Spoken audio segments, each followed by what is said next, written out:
Bonjour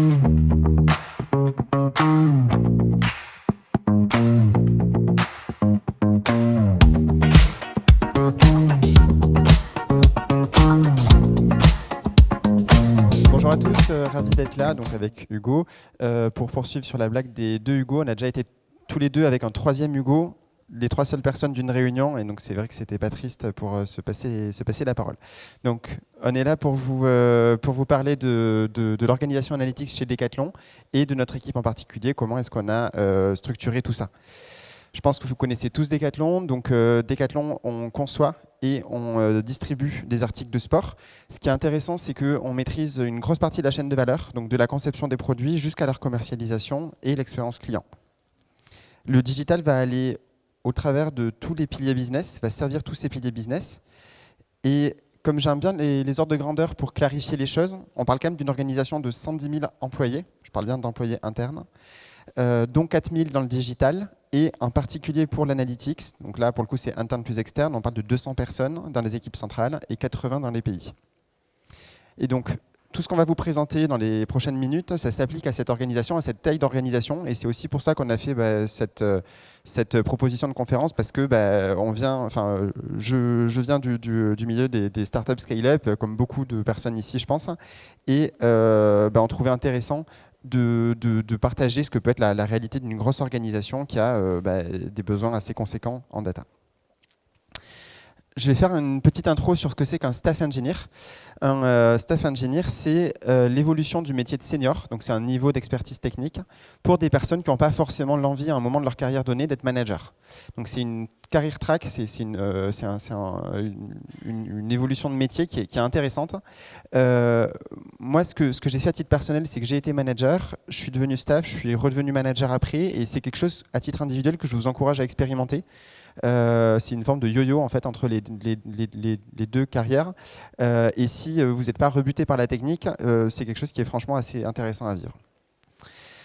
En particulier pour l'analytics, qu'est-ce que c'est? Un staff engineer va être au confluent des trois métiers de l'analytics, donc des data analysts, les data analysts qui vont faire plutôt des analyses ad hoc avec du SQL, des BI engineers qui vont faire plutôt des dashboards automatisés, chez nous avec Tableau, et les analytics engineers qui vont préparer les flux de données, donc typiquement avec DBT chez nous, mais quasiment pour tout le monde, pour les BI engineers.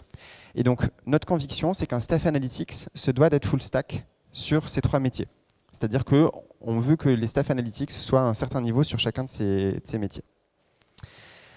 Maintenant, je vais vous parler un petit peu d'organisation. Donc, l'organisation analytics s'est construite comme une équipe. Elle a grossi comme plusieurs équipes dans un département. Et à un moment, ce qu'on appelait l'analytics factory devenait un peu trop dur à gérer en termes de priorisation par rapport aux différents métiers.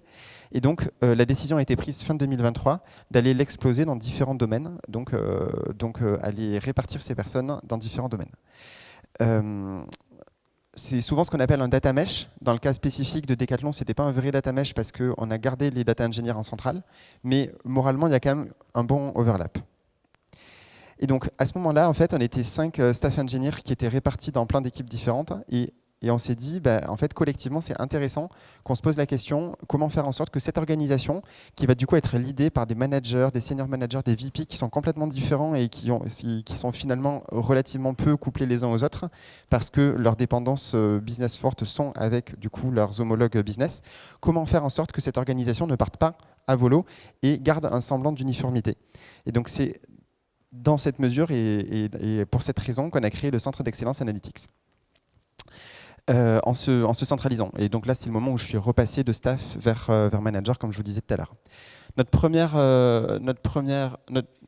responsabilité en tant que staff, c'est tout ce qui va être tech support, et en particulier le fait de définir des standards techniques, de choisir les vendors avec qui on travaille, et de faire le lien avec la data platform. Donc ça, c'est des trucs un peu classiques, je dirais, des staff engineers. Il n'y a pas beaucoup d'innovation chez nous sur ce point-là.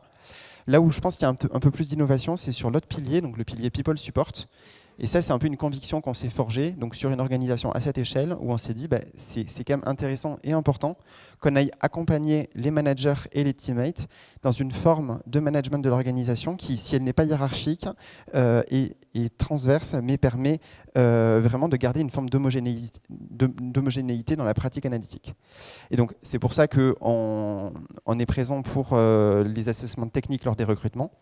On est présent aussi pour les validations de promotion, c'est-à-dire quand il y a des demandes de promotion au sein de l'analytics, typiquement en ce moment en fin d'année, on va participer à l'assessment technique des teammates qu'on a suivi pendant toute l'année sur leur projet technique. Donc ça, c'est quelque chose qui est aussi assez important parce qu'on est en quelque sorte garant du fait qu'un senior BI engineer ait le même niveau technique attendu dans la value chain et dans le e-commerce, par exemple. Donc pour qu'il y ait une portabilité des talents d'une équipe à l'autre, par exemple. Et donc ça, Hugo rentrera un peu plus dans les détails après.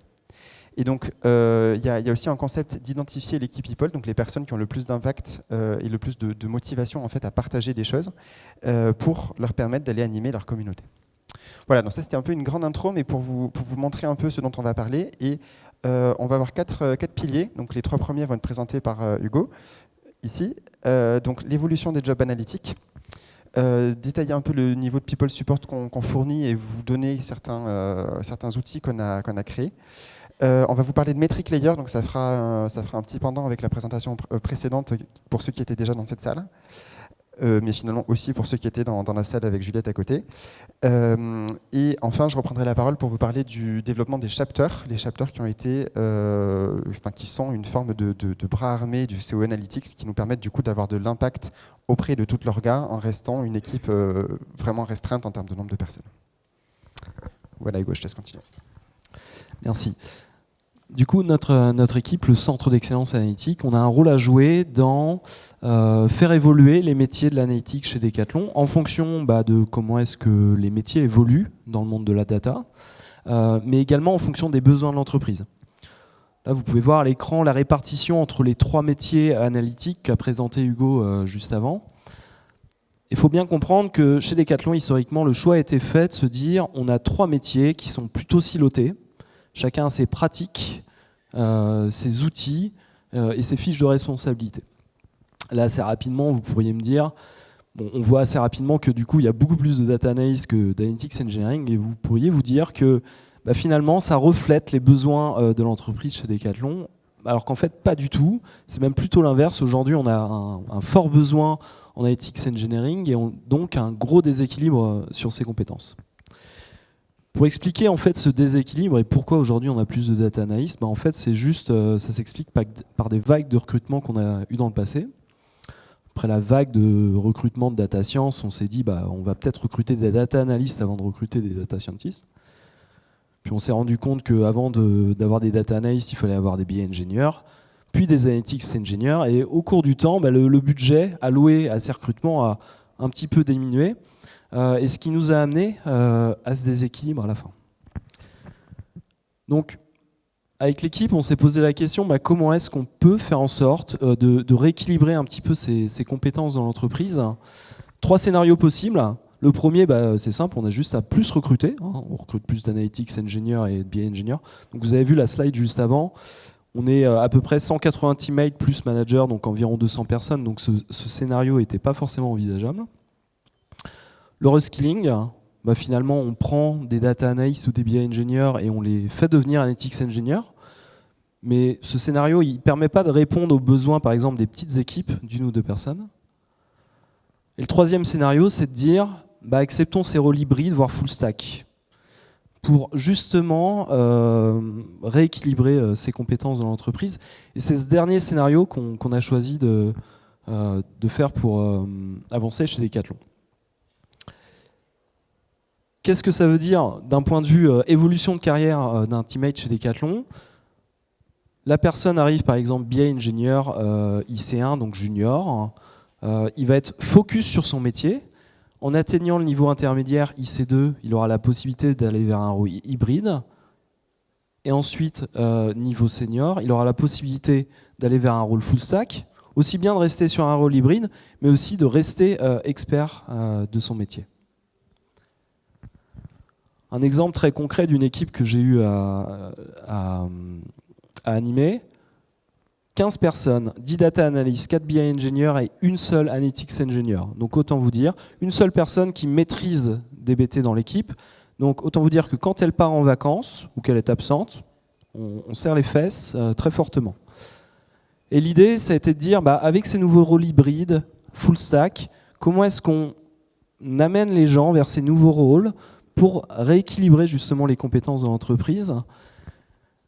Et là, on passe toujours de 10 personnes qui ont des compétences en data analyse, 8 qui ont des compétences en BI engineering et 7 qui ont des compétences en analytics engineering. Donc là, ce que je vous ai présenté, c'est de la théorie.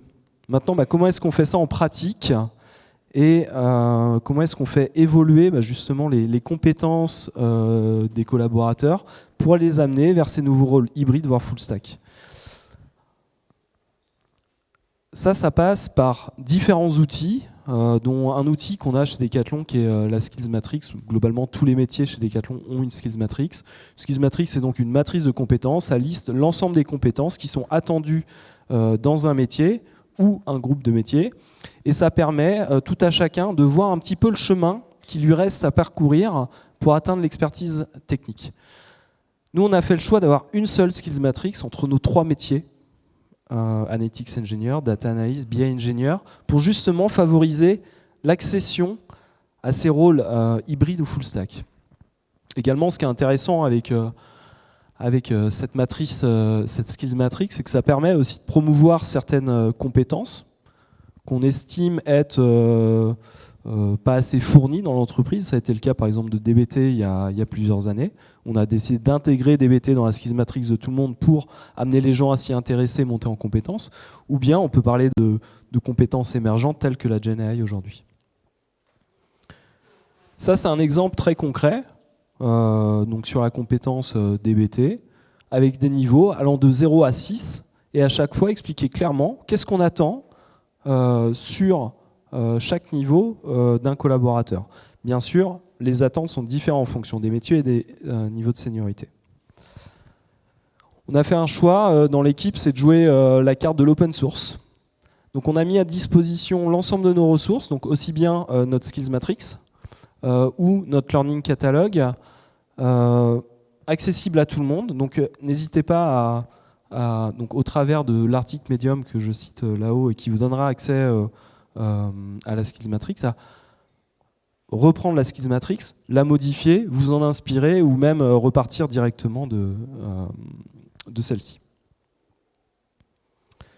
Maintenant, je vais parler d'un autre sujet sur lequel l'équipe a pu travailler, qui va donc faire référence à la conférence précédente.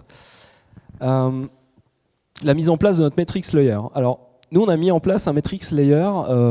L'idée initiale n'était pas forcément l'usage et le self-service, mais plus de répondre à un problème qu'on observait dans l'entreprise, qui est le phénomène du KPI chaos. Globalement, plus de 2000 dashboards dans l'entreprise, des centaines de métriques qui sont dupliquées dans différents dashboards, avec bien souvent des valeurs qui sont différentes. Notre stack technique, pour faire rapide, on est sur Databricks, en architecture médaillon, bronze, silver, gold, et on a décidé d'ajouter une autre couche qu'on appelle Insight, et nos Analytics Engineers vont se servir de ces couches silver et gold en travaillant sur DBT pour mettre à disposition des assets sur cette couche Insight pouvant être utilisés par les data analysts et les BI engineers au travers de tableaux. On a à peu près une quinzaine de projets DBT dans l'entreprise, un projet DBT par domaine. Et ce qui fait que certains indicateurs, par exemple la note moyenne d'un produit, peut être amené à être recalculé plusieurs fois dans différents projets, avec différentes sources de données et différents types de calculs. La solution qu'on a trouvée à tout ça, c'est de se dire on va faire un projet DBT en amont, un projet centralisé, nous permettant de mettre à disposition l'ensemble des sources de données de l'entreprise, mais aussi comme étant un endroit où est-ce qu'on va définir les métriques principales de l'entreprise. Un petit peu comme la conférence qu'on a vue précédemment. Et nous, on a fait le choix, c'est d'exposer ces métriques stratégiques au sein de notre couche Insight, matérialisées sous forme de Metrics View sur Databricks, pour qu'ensuite, ces Metrics View puissent être utilisées à la fois au travers de DBT, au travers de Databricks, au travers de Tableau, ou bien au travers de futurs outils de Gen AI. Techniquement, qu'est-ce que ça donne ? Coder as code, Donc, coder as code. Défini as code, pardon. Chaque métrique avec la liste des dimensions qui sont, sur lesquelles on peut calculer la métrique, la définition de la métrique, la logique de calcul, etc. Au milieu, forcément, la matérialisation de cette métrique sur Databricks et un exemple tout à droite de comment est-ce qu'on s'en sert sur Databricks. Donc là, j'ai envie de savoir la note moyenne pays par pays d'un produit spécifique. J'ai juste besoin de lui dire sélectionner le country, utiliser la fonction measure et lui spécifier le nom de la métrique et directement Databricks via utiliser la logique de calcul par lui-même. Donc ça, c'est pareil, c'est encore au statut d'embryonnaire. On n'est pas encore hyper sec là-dessus, mais en tout cas, ravi d'avoir vos questions, retour d'expérience sur tout ça. Merci. Ah, Lolo, oui. Merci Hugo. Très bien, donc ouais, les metrics view, c'est un truc sur lequel on investit beaucoup et on est pas mal intéressé. Dernière partie, donc plus orga, plus animation transverse, donc sur le développement des chapters. Qu'est-ce que c'est un chapter? C'est un concept qui a été inventé en 2012 par Spotify, quand ils ont créé leur modèle en tribe et en squad. Un chapter, c'est un regroupement de personnes qui partagent une expertise commune. J'ai travaillé les 7 premières années de ma vie pro chez Blablacar et on avait mis en place des chapters, et donc j'ai importé cette implémentation des chapters chez Decathlon dans une orga analytique plus grosse en fait, et je trouvais que c'était particulièrement approprié. Si je reprends le schéma qu'on avait fait avant, donc sur l'organisation analytics, donc la nouvelle, celle qu'on a depuis début 2024, en fait, ce qu'on a fait, c'est par exemple créer un chapter des managers, donc c'est simplement un regroupement des managers, donc que je lead. Hugo a fait la même chose avec le chapter analysis, Bruno ici a fait la même chose avec le chapter BI, etc. En fait, on a fait ça sur les 4 métiers dont on a la responsabilité. Mais en fait, on ne s'est pas juste contenté de le faire pour ces 4 métiers. On a créé une boîte à outils qui s'appelle la franchise de chapter, qui permet à n'importe quelle personne dans l'orga qui souhaite créer un chapter pour sa communauté, pour son métier, de s'en saisir et de le faire. Comme tout chapter, comme toute franchise, le concept, c'est que c'est standard par défaut et c'est special casé quand ça a du sens. Et donc, par exemple, on essaie d'avoir, c'est bête, mais des groupes de discussion Google Chat qui ont toujours la même nomenclature.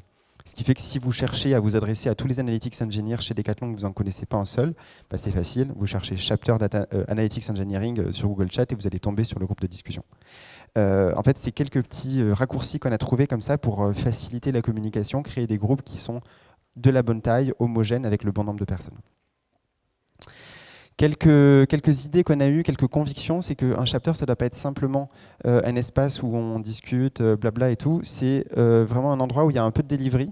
C'est pas énorme, mais en fait, on peut avoir envie en tant que data analyst de faire quelque chose qui va faire gagner en productivité tous les autres data analysts. Par exemple, un template d'analyse. Là, l'idée, c'est que les projets viennent bottom-up, donc viennent d'en bas. Et ça change un peu d'autres projets qui peuvent venir du produit, du business ou des managers en général. Là, il y a une vraie implication locale des personnes qui vont développer. Et en fait, avec le CO Analytics, on voit notre rôle comme des facilitateurs, comme être les personnes qui lancent ce mécanisme. Donc on a posé ce cadre, mais on a aussi du coup comme rôle d'aller animer ça. Donc, qu'est-ce qu'on a fait pour favoriser ça? L'idée, c'est que quand on est manager d'une personne, on n'a pas forcément un intérêt fort à ce qu'il aille passer du temps à développer quelque chose pour toute la communauté. En revanche, si on est convaincu que plusieurs autres personnes vont faire la même chose et que tout le monde va gagner en productivité, c'est un concept assez basique de théorie des jeux où en fait, on est beaucoup plus enclin à l'accepter. Et donc, nous, notre rôle, ça a été, et c'est encore, d'aller lancer tout ça. Et après, on a aussi une conviction que plus on gagne en seniorité dans une organisation, plus on se doit d'avoir un impact transverse. Et donc ça fait un peu le lien avec la présentation de la Skills Matrix que Hugo vous a faite tout à l'heure. Donc on a mis des éléments sur l'impact transverse dans la Skills Matrix. Et donc quand on va faire des revues en fin d'année pour valider des passages de promotion, ça nous est arrivé d'émettre des avis négatifs parce qu'une personne qui souhaitait être promue senior n'avait eu aucun impact transverse. Et donc voilà, ça c'est des choses qui peuvent être dures, mais en même temps, tout le monde connaît les règles du jeu. Et donc nous, c'est aussi un concept de bâton et de carotte qui nous permet d'animer l'organisation pour que les gens jouent le jeu finalement, d'aller partager et ne restent pas dans le confort de leur petite équipe locale qui s'expose un petit peu, et c'est vraiment ce qu'on attend d'un senior.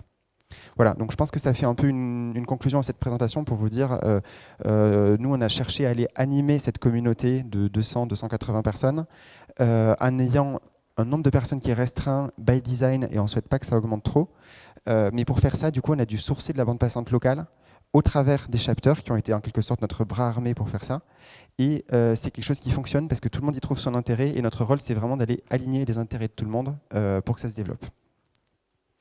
Voilà, donc ça sera tout. Si vous voulez creuser, donc j'avais fait le podcast avec Robin, effectivement. On a publié plusieurs articles sur Medium récemment. On essaiera d'en publier aussi dans les prochains mois, donc n'hésitez pas à nous suivre aussi et venir nous parler tout à l'heure et on prend des questions. Merci.